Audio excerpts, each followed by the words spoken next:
আজকে শেয়ার করব গোটা গোটা আলুর রেসিপি। পুরো ভিডিওটি দেখার জন্য রিকোয়েস্ট থাকলো ভিডিওটি ভালো লাগলে লাইক কমেন্ট শেয়ার করে দেবেন। চলুন তাহলে রেসিপিটি শুরু করা যাক। আমি প্রথমে গোটা গোটা 6টা আলু নিয়েছি। এখন আমি পিলারের সাহায্যে আলুগুলোকে ছুলে নিব। আপনারা চাইলে চাকু দিয়ে অথবা বটি দাও দিয়ে ছুলে নিতে পারেন, যেটা দিয়ে আপনাদের সুবিধা হয় আপনারা সেভাবেই ছুলে নেবেন। এভাবে আমি সবগুলো আলুর খোসা ছাড়িয়ে নেব। আমি এখানে মিডিয়াম সাইজের আলু নিয়েছি। আপনারা চাইলে এর থেকে বড় আলুও নিতে পারেন বা ছোট আলু নিতে পারেন, কিন্তু একদম আবার ছোট আলু নেবেন না, তাহলে ওটা আবার খেতে ভালো লাগবে না। আমি সবগুলো আলুর খোসা এইভাবে ছুলে নিয়েছি। আমি এখন এই আলুগুলোকে একটা কাঁটা চামচ দিয়ে ফুটো ফুটো করে নেব, যাতে এর মধ্যে লবণ হলুদ ভালোভাবে ঢুকতে পারে। গোটা আলু রান্না করলে কিন্তু এই প্রসেসটা অবশ্যই ফলো করতে হবে, তা না হলে কিন্তু ভেতরে লবণ হলুদ বা কোনো মশলাই প্রবেশ করবে না, আলুটাও খেতে টেস্টি লাগবে না। সবগুলো আলুকে আমি এইভাবে ফুটো করে নেব। সবগুলো আলু আমার ভালোভাবে ফুটো করা হয়ে গেছে। এখন আমি আলুগুলোকে ধুয়েও নিয়েছি। এর মধ্যে আমি দিয়ে দিলাম 1 চামচের মতন লবণ, পরিমাণ মতন হলুদ এবং পরিমাণ মতো দিয়ে দিব লঙ্কার গুঁড়ো। আলুটাকে এখন আমি খুব ভালোভাবে মেখে নেব। আলু খুব ভালোভাবে মাখা হয়ে গেলে আমি আলুটাকে আধা ঘন্টা রেস্টে রেখে দেব। এর ফলে আলুটা যখন ভাজবো তখন খুব তাড়াতাড়ি ভাজাও হয়ে যাবে, সেদ্ধও হয়ে যাবে, আর আলুটা খেতে টেস্টিও লাগবে। এখন আমি একটা কড়াইয়ের মধ্যে একটা মশলা বানিয়ে নেব। আমি এখানে দিয়ে দিলাম অল্প একটু তেল। তেলটাকে আমি খুব ভালোভাবে গরম করে নেব। এর মধ্যে আমি দিয়ে দিব সামান্য একটু লবণ। লবণটা দিলাম তাহলে গায়ে ছিটে আসবে না। এখন আমি এর মধ্যে দিয়ে দিব টমেটো, 2টো পেঁয়াজ, একটা ছোট রসুন, কয়েক টুকরো আদা আর পাকা লঙ্কা। আমি কিন্তু শুকনো লঙ্কা ব্যবহার করিনি, পাকা লঙ্কা ব্যবহার করেছি। এর মধ্যে আমি দিয়ে দিব গোটা গরম মশলা, গোটা জিরা। মিডিয়াম ফ্লেমে আমি সব কিছুকে ভালোভাবে ফ্রাই করে নেব। হাই ফ্লেমে কিন্তু একদমই ফ্রাই করা যাবে না, তাহলে কিন্তু পুড়ে যাবে। সব কিছু আমার 5 মিনিট ফ্রাই করা হয়ে গেছে।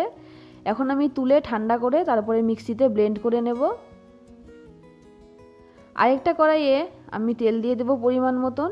রান্নাটা কিন্তু আমি সরষের তেলেই করব। তেলটা খুব ভালোভাবে গরম হয়ে আসলে এর মধ্যে আমি ম্যারিনেশন করে রাখা আলুগুলো দিয়ে দেব।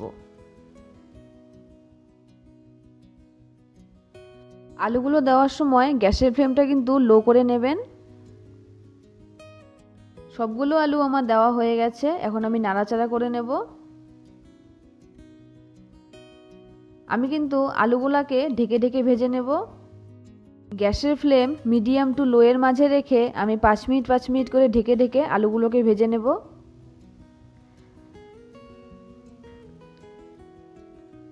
5 মিনিট পরে দেখাচ্ছি। আলুগুলোকে আমি আবারও নাড়াচাড়া করে উল্টে পাল্টে দেব। এখনও কিন্তু আলুগুলো ভালোভাবে সেদ্ধ হয়নি।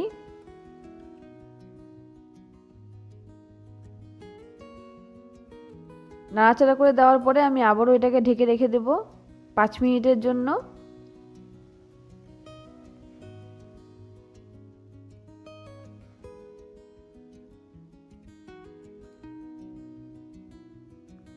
আবারও 5 মিনিট পরে দেখাচ্ছি। আলুগুলোকে আমি আবারও নাড়াচাড়া করে নিচ্ছি এবং এপাশ ওপাশ করে উল্টে দিচ্ছি।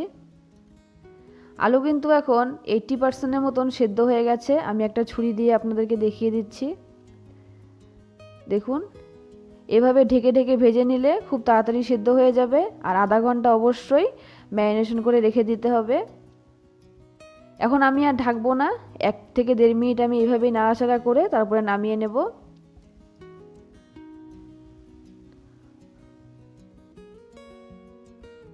আলুগুলো ব্রাউন করে ভাজা হয়ে গেছে। এখন আমি সবগুলো আলু তেলের থেকে তুলে নেব।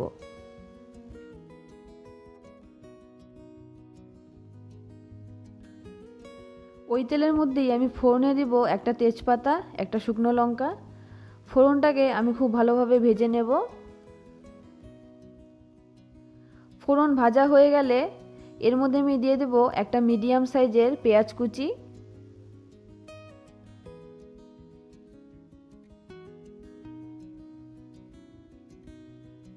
পেঁয়াজটাকে আমি ব্রাউন করে ভেজে নেব।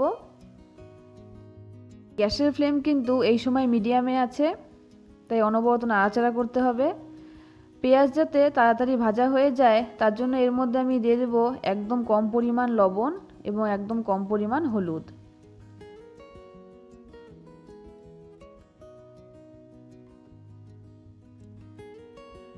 লবণ এবং হলুদ দেওয়ার পরে পেঁয়াজটাকে আমি আবারও নাড়াচাড়া করব।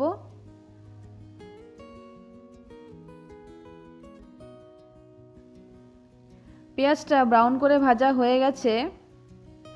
এখন আমি এর মধ্যে মশলাটা অ্যাড করব, যেটা আমি ভেজে মিক্সিতে ব্লেন্ড করে নিয়েছিলাম। দেখুন কত সুন্দর একটা সফট পেস্ট তৈরি হয়েছে। ওই মিক্সি জারটা ধুয়ে আমি সামান্য জলও দিয়ে দেব। এখন আমি মশলাটাকে খুব ভালোভাবে তেলের সাথে মিশিয়ে নেব।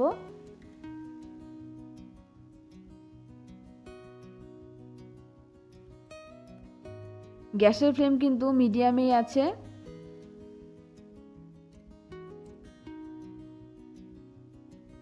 খুব ভালোভাবে মেশানো হয়ে গেছে মশলাটা। এখন আমি এটাকে ঢেকে রেখে দিব 5 মিনিটের জন্য। 5 মিনিট পরে দেখাচ্ছি।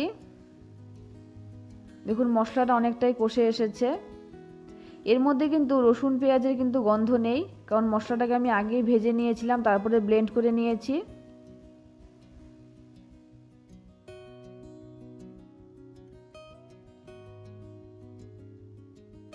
এর মধ্যে আমি দিয়ে দিব এখন 1 চামচ ধনে গুঁড়ো।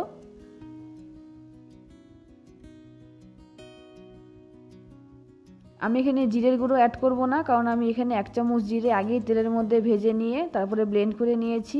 আমি কিন্তু ফোড়নেও গোটা জিরে দেইনি। শুধু এই সবজিটা বলেই কথা না, অন্য যে কোনো সবজিতেই মশলা যদি আগের থেকে ভেজে নিয়ে পেস্ট করে নেওয়া যায়, তারপরে সেটা সবজিতে ব্যবহার করা হয়, সেটা কিন্তু খেতে সত্যি অসাধারণ টেস্টি হয়। এর মধ্যে আমি স্বাদ অনুসারে অল্প একটু চিনি দিয়ে দিলাম। চিনি এবং ধনের গুঁড়োকে আমি খুব ভালোভাবে মশলার সাথে মিশিয়ে নেব। এর মধ্যে আমি এখন ভেজে রাখা আলুগুলো দিয়ে দেব, কারণ আলুগুলো কিন্তু 80% মতনই সেদ্ধ হয়েছে। মশলাটা কষানোর সাথে সাথে আলুগুলোও সেদ্ধ হয়ে যাবে, তাই আলুগুলোকে আগিয়ে দিয়ে দিলাম। এখন আলুগুলোকেও ভালোভাবে মশলার সাথে মিশিয়ে নিলাম। এর মধ্যে আমি এখন দিয়ে দিলাম একটা টমেটো। টমেটোটা আমি এখন দিলাম তার কারণ টমেটোটা একদম সেদ্ধ হয়ে গলে যাবে না, এটা মুখে পড়লে একটু খেতে ভালো লাগে। সব কিছু ভালোভাবে মেশানো হয়ে গেছে। এখন আমি এটাকে আবারও ঢাকা দিয়ে রেখে দেব। 5 মিনিট পরে দেখাচ্ছি। দেখুন মশলা গায়ের থেকে তেল ছেড়ে দিয়েছে। আমি আবার খুব ভালোভাবে নাড়াচাড়া করে নেব।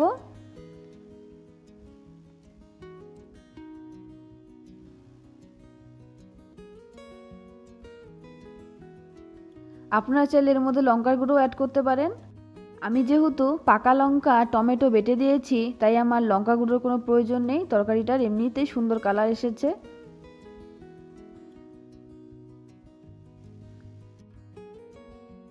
এখন আমি আবারও 5 মিনিট পরে দেখাচ্ছি। দেখুন এখন রেসিপিটা দেখতে কতটা লোভনীয় লাগছে। এর মধ্যে কিন্তু কোনো রকমের কোনো দই বা ক্রিম ব্যবহার করা হয়নি, তাতে এত সুন্দর হয়েছে দেখতে। খেতেও কিন্তু এটি অসাধারণ টেস্টি হয়েছিল। আপনার বাড়িতে এভাবে অবশ্যই একবার ট্রাই করবেন, দেখবেন খেতে দারুণ লাগে। এর মধ্যে আমি দিয়ে দিলাম 1 চামচের মতন গরম মশলার গুঁড়ো। গরম মশলার গুঁড়ো দেওয়ার পরে আমি 1 মিনিট এভাবেই ভালোভাবে নাড়াচাড়া করে নেব। এখন কিন্তু আর ঢেকে রাখার প্রয়োজন নেই, কারণ আলুগুলো খুব ভালোভাবে সেদ্ধ হয়ে গেছে। মিডিয়াম ফ্লেমে এইভাবেই আমি আরও 1 মিনিট নাড়াচাড়া করে নেব, তাহলেই তৈরি হয়ে যাবে আমাদের এই রেসিপিটি। আপনারা বাড়িতে এভাবে অবশ্যই একবার ট্রাই করবেন এবং জানাবেন কেমন লাগলো। এটা খেতে কিন্তু সত্যি অসাধারণ টেস্টি হয়েছিল। রেসিপিটি কেমন লাগলো অবশ্যই জানাবেন। ভালো লাগলে লাইক কমেন্ট শেয়ার করে দেবেন এবং এরকমই আরও সিম্পল এবং অথেন্টিক রেসিপি পাওয়ার জন্য আমার চ্যানেলটিকে সাবস্ক্রাইব করে রাখবেন। পুরো ভিডিওটি ধৈর্য সহকারে দেখার জন্য ধন্যবাদ। রেসিপিটি আমার হয়ে গেছে, এখন আমি সার্ভ করে নেব। এখন আপনাদের মনে একটা প্রশ্ন আসতে পারে যে আলুগুলোকে এত সময় ধরে ভেজে রান্না করার কোন দরকার, সেদ্ধ করে নিয়ে রান্না করলেও তো হয়। কিন্তু সেদ্ধ করে নিয়ে আলুর সবজির থেকে কাঁচা আলু ভেজে নিয়ে রান্না করলে তার স্বাদ দ্বিগুণ হয়। একটু হয়তো সময়টা বেশি লাগে, কিন্তু এর স্বাদ সত্যিই অসাধারণ হয়।